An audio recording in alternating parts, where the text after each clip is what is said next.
Bonjour à tous. J'ai décidé de faire cette vidéo pour vous faire découvrir des endroits peu connus du grand public, parfois oubliés, mais qui portent en eux une vraie puissance symbolique et énergétique. Donc cette vidéo est la première d'une série de peut-être 3 ou 4 vidéos, on verra, où on va parler de géométrie sacrée, d'alignement mégalithique, de proportions, de relations entre les sites, mais pas que.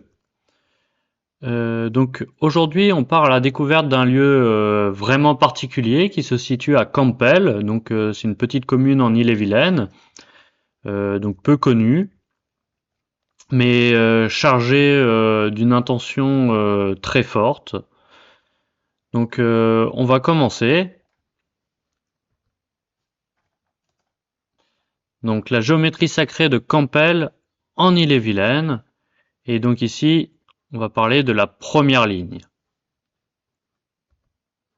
Donc voici le site mégalithique. Donc c'est une vue panoramique où on peut voir que le site apparaît assez chaotique.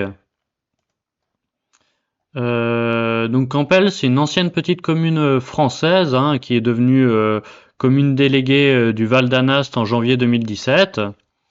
Donc il ne reste qu'un seul menhir debout sur le site. Donc c'est le menhir que l'on voit ici, que j'entoure ici avec ma flèche. Et c'est un très grand menhir, on va le voir. Juste à côté, ici, donc on verra d'autres photos par la suite, mais c'est le reste d'un gigantesque menhir qui faisait plus de 6 mètres de hauteur, mais qui a été détruit. Et on voit tout autour plein de blocs. Donc on va voir ça plus en détail.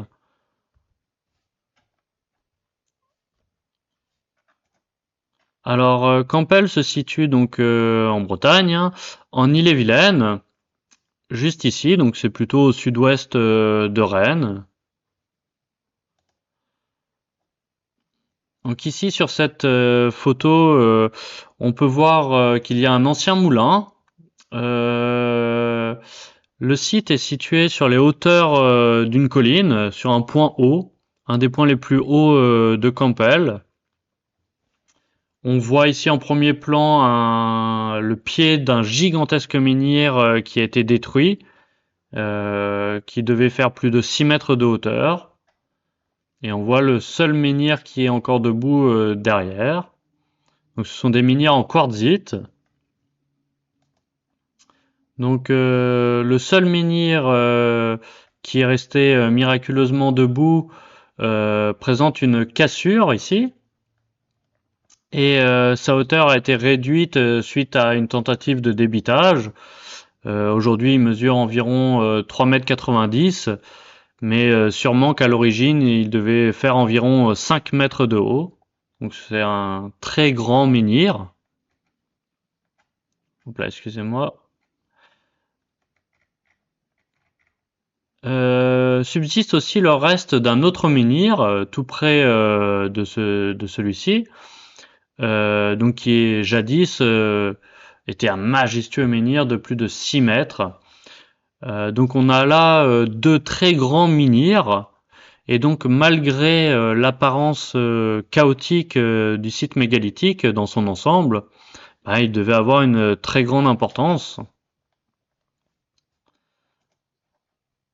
Euh, Aussi, on retrouve de nombreux blocs, alors de quartzite ou de grès aux alentours, notamment des blocs qui sont décrits comme pouvant correspondre à une enceinte mégalithique.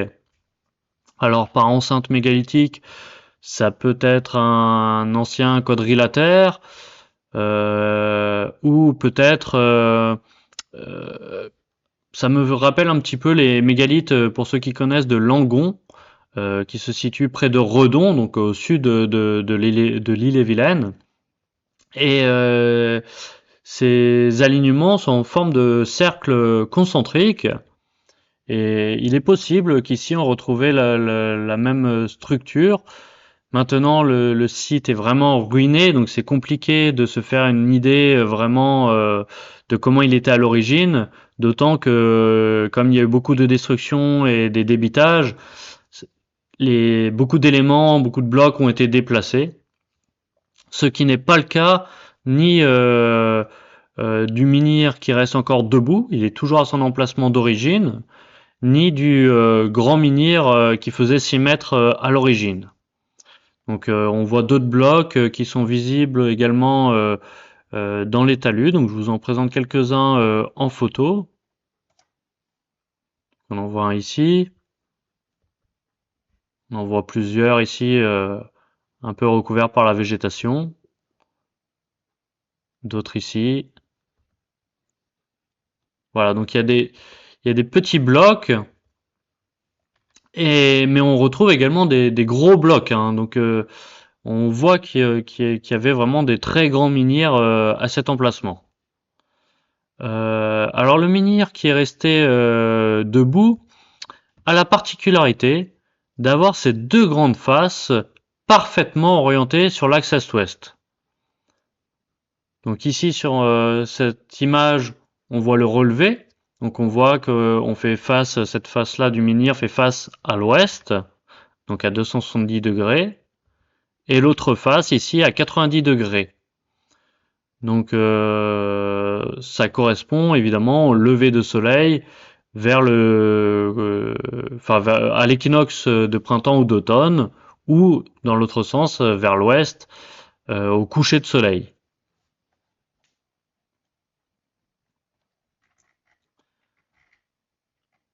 Alors, d'abord, on a fait, j'ai fait des relevés à l'aide d'outils de géolocalisation très précis sur place. Puis ensuite, j'ai utilisé des outils disponibles sur Internet, hein, tels que Géoportail de l'IGN ou Google Earth. Et l'avantage, c'est que l'ancien moulin permet de se repérer facilement dans l'espace, puisqu'il se trouve plein nord du menhir, donc du menhir qui est toujours debout. Donc ces grandes faces sont orientées est-ouest, et donc sa tranche de ce menhir est orientée parfaitement nord-sud.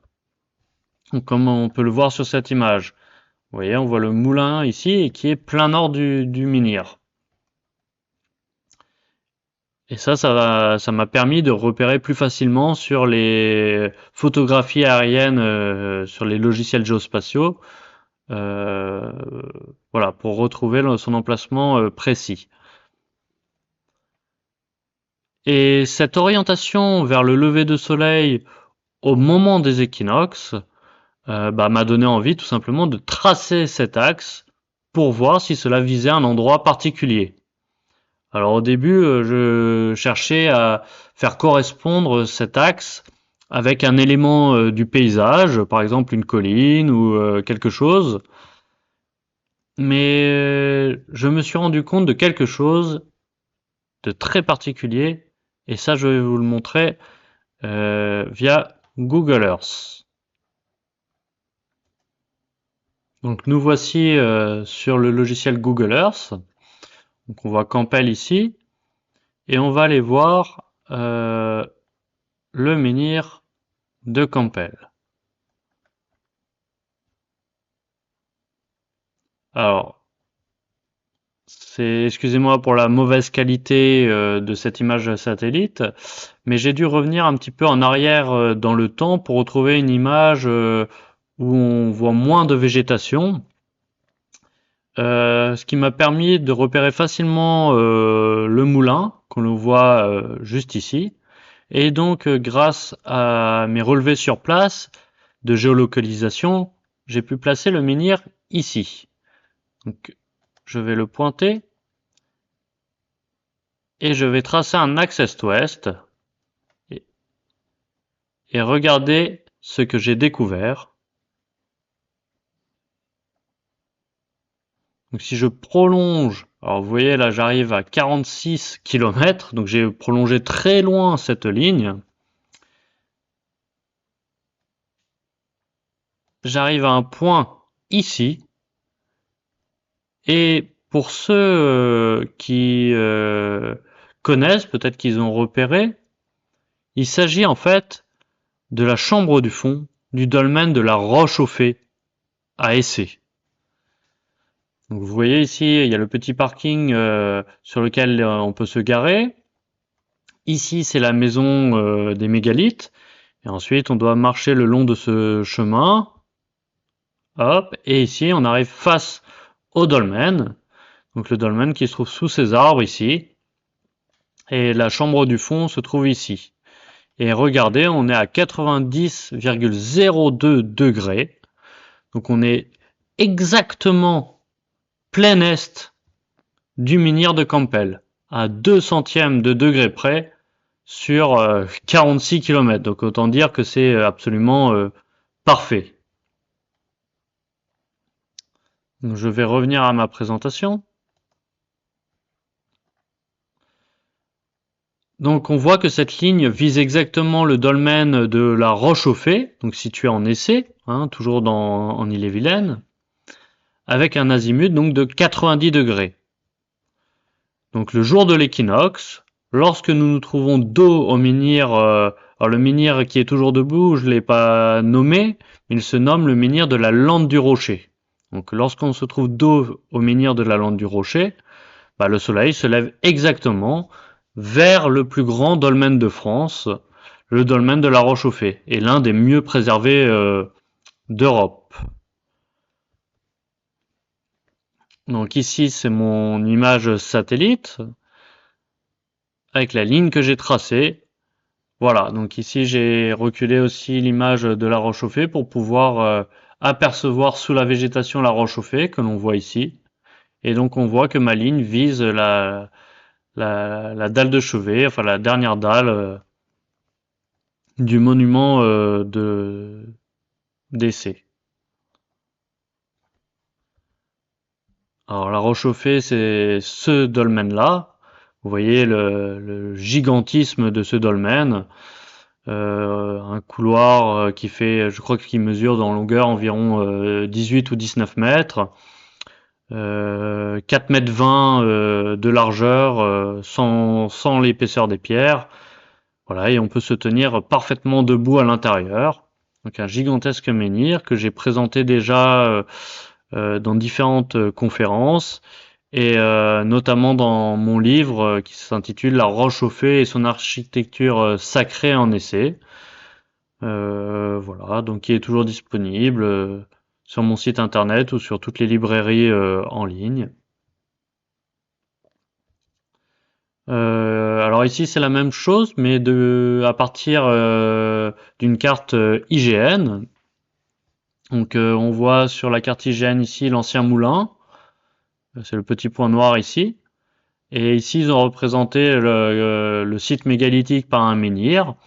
Et donc le bout de ma ligne bleue ici, c'est le menhir qu'on voit plein sud du moulin. Et donc la ligne bleue que j'ai tracée et qui arrive jusqu'à la Roche-aux-Fées, vous voyez 90,02 degrés, donc c'est la même chose mais sur IGN. Et donc voici la vue d'ensemble avec cette ligne qui part du menhir de Campbell jusqu'à la Roche-aux-Fées. Et je tenais à faire remarquer que, alors pas sur la ligne exactement, mais tout proche, il y a notamment le menhir dit de la Dent de Gargantua, donc qui se situe sur la commune de Bourg-des-Comptes. Donc le menhir, c'est celui-ci. Donc aujourd'hui, c'est un menhir isolé, mais on sait qu'il y a à Bourg-des-Comptes une maison de repos qui a été construite. Et alors c'est décrit en 1982, donc ça veut dire que ça a été détruit avant les années 80. Mais cette maison de repos a été construite sur un ancien alignement, l'alignement des pierres blanches. Donc sans doute que c'était un alignement en quartzite, mais dont on n'a plus aucune trace aujourd'hui. Alors c'était décrit comme étant des petites pierres d'1 mètre à 1,50 m de hauteur, qui n'est pas sur la ligne non plus, hein, cette maison de repos, mais elle est vraiment très proche. Et je suggère qu'il y avait d'autres éléments qui pouvaient être exactement sur cette ligne. En tous les cas, je pense qu'il y avait une relation entre le site de Campbell et le site situé à Bourg-des-Comptes. Alors j'ai indiqué aussi la présence du menhir de Crévin, non loin de cette ligne. Est-ce que c'est un vrai menhir ou non à Crévin? Je ne sais pas. En tout cas, il y a un petit menhir qui est répertorié. Et voilà, je le signale également parce que peut-être qu'il y avait d'autres éléments sur cette ligne qui ont aujourd'hui disparu.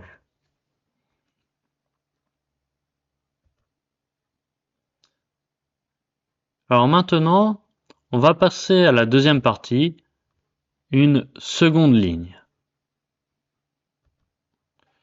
Donc la première ligne va du menhir de Campbell au dolmen de la Rochauffée sur un axe équinoxial parfait, comme nous venons de le voir. Et la seconde ligne va relier ce même menhir de Campbell, qui est toujours debout, à un site mégalithique situé à Messac. Alors maintenant, Messac a fusionné avec la commune de Guipry, donc on nomme cette commune Guipry-Messac. Si vous recherchez dans les archives, il faut chercher à la commune de Messac pour retrouver ce site, donc situé sur un domaine qui se nomme le domaine des Grès. C'est un site très particulier là également, puisque la Vilaine va passer au nord du site, va contourner tout le site, et c'est un site qui est fréquemment inondé. Donc Guipry-Messac, aujourd'hui on le voit bien, à l'heure où je tourne cette vidéo, nous sommes le 22 février, il y a eu beaucoup d'inondations, et Guipry-Messac est très touché par ces inondations. Et donc c'est une commune où il y a beaucoup de bocage. Et lorsque c'est inondé, eh ben dans tous les creux des vallées, des collines, etc., bah, l'eau va stagner. Et donc quand on visite ce site, eh bien on est entouré de bassins d'eau, de mares d'eau partout. Donc c'est très particulier, ça montre que ce site était très lié à l'eau. Donc ici nous sommes nous voyons le plus grand menhir, donc qu'on peut nommer le menhir A, qui est en quartzite. Donc c'est la même nature de roche que le menhir, que les menhirs même de Campbell. Celui-ci aussi est un très grand menhir. Il mesure 3,60 m. Et à environ 60 mètres de ce menhir se trouvent deux autres menhirs, donc qu'on va nommer B et C, hein, qui sont plus petits, mais qui mesurent donc 1,50 m pour l'un et 1,80 m pour l'autre, qui sont en quartzite également. Il est décrit dans l'inventaire des monuments mégalithiques d'Ille-et-Vilaine qu'il existait un quatrième menhir entre celui-ci et les deux autres menhirs. Et voilà, donc pour terminer notre description de ce site, il existait également une allée couverte, donc qui fut détruite en 1970, et qui se situait à 300 mètres au nord-est des menhirs précédents. Donc on n'a pas j'ai pas trouvé en tous les cas son emplacement d'origine précis. Donc j'ai pas pu étudier par rapport à cet emplacement-là, mais je le signale. Donc on va voir. Donc ici c'est une photo avec moi debout à côté pour vous représenter la taille et la grosseur de ce menhir. Ici ce sont les deux autres menhirs, donc le B et le C, qui sont en quartzite et on voit de très belles veines de quartz qui griffent ce minière en quelque sorte.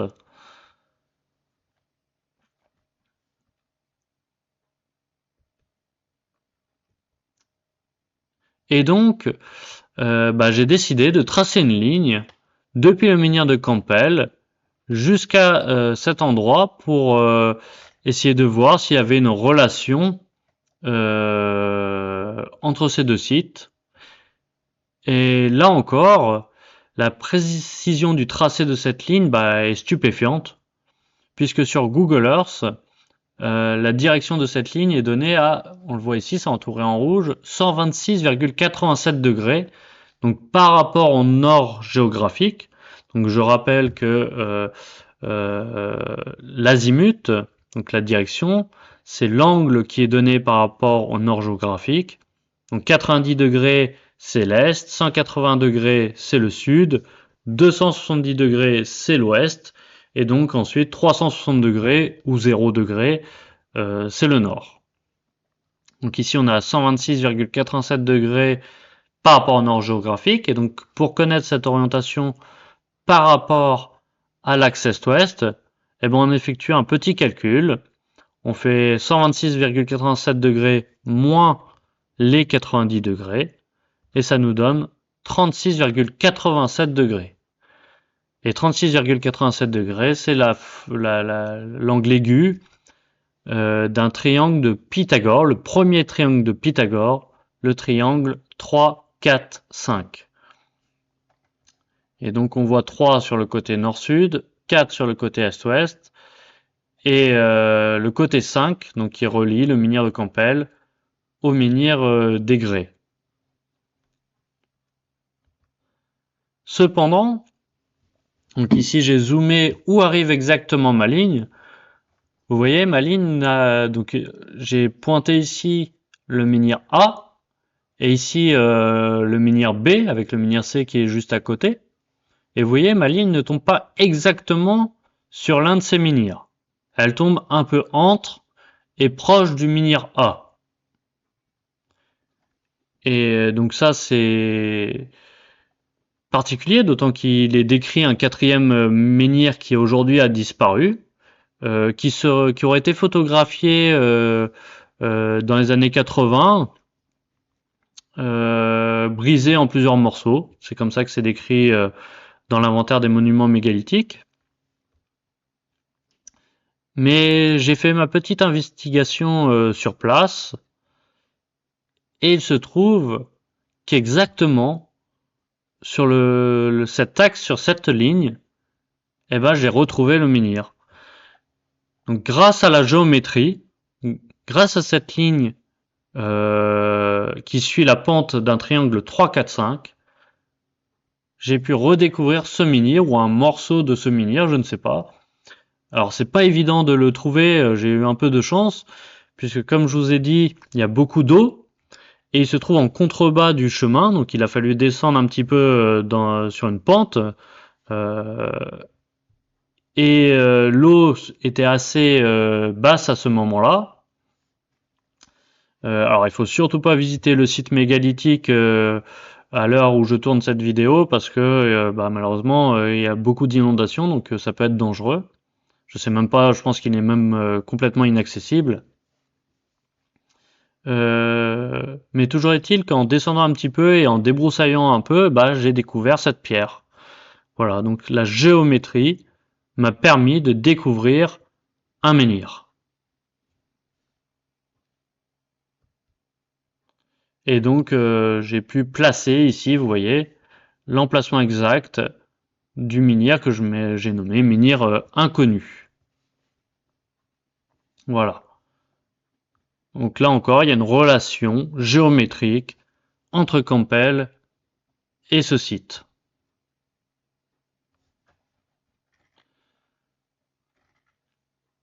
Mais cela ne s'arrête pas là. Donc cette orientation correspond à un lever de soleil, au lever de soleil au moment du solstice, notamment ici celui d'hiver, le 21 décembre. Donc c'est la journée la plus courte de l'année. Donc ce jour-là, le soleil atteint son extrémité sud sur l'horizon.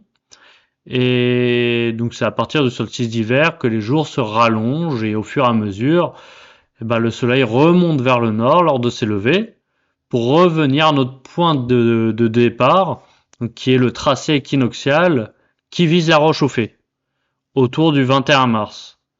Donc ce mouvement du soleil se fait autour de cette ligne est-ouest et donc l'observation de ce mouvement permet la relation de l'esprit au cosmos en quelque sorte.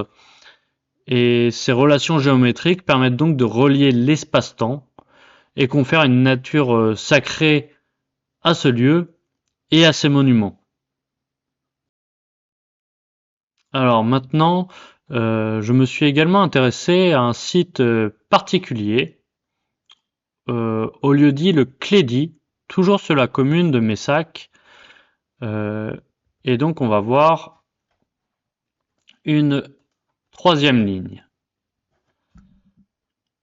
Donc ce site, au lieu-dit le Clédy, est tout proche du site mégalithique du domaine des Grès que l'on vient de voir. Donc, il s'agit de plusieurs roches à cupules,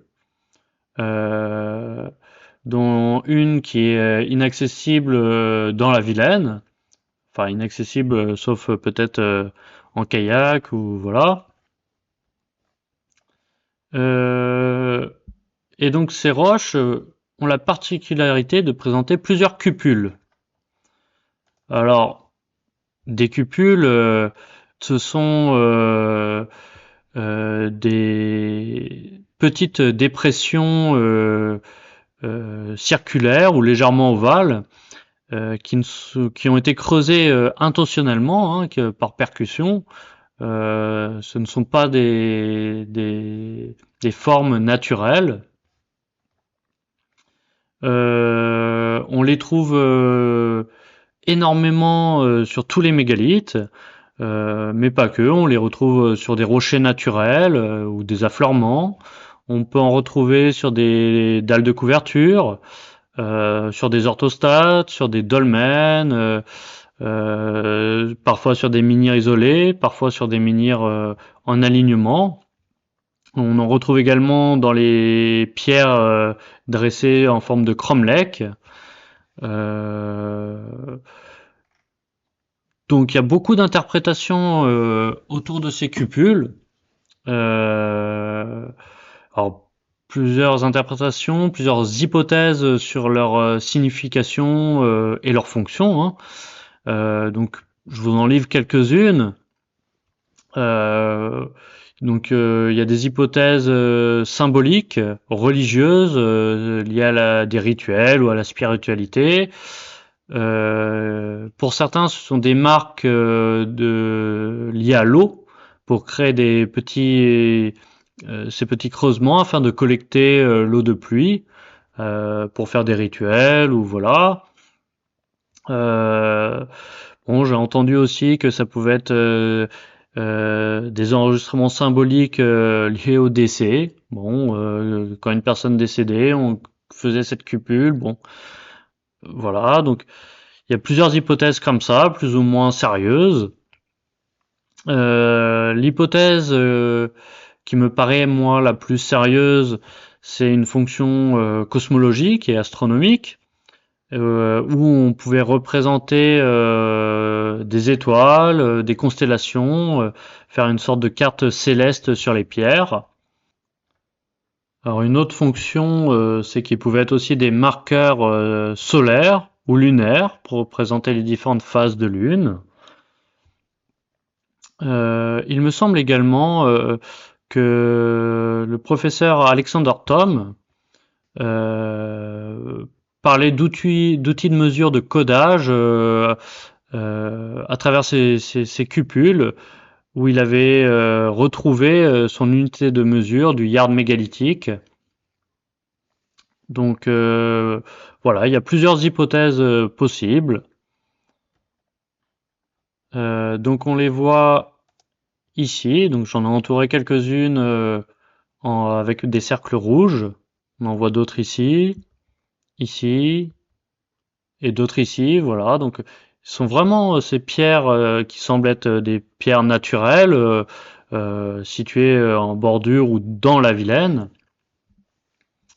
Voilà, donc on en retrouve d'autres ici, qui sont recouvertes entièrement de cupules, ce qui fait aucun doute que le site mégalithique du domaine des Grès, lié à ce site-là, est fortement imprégné par l'eau.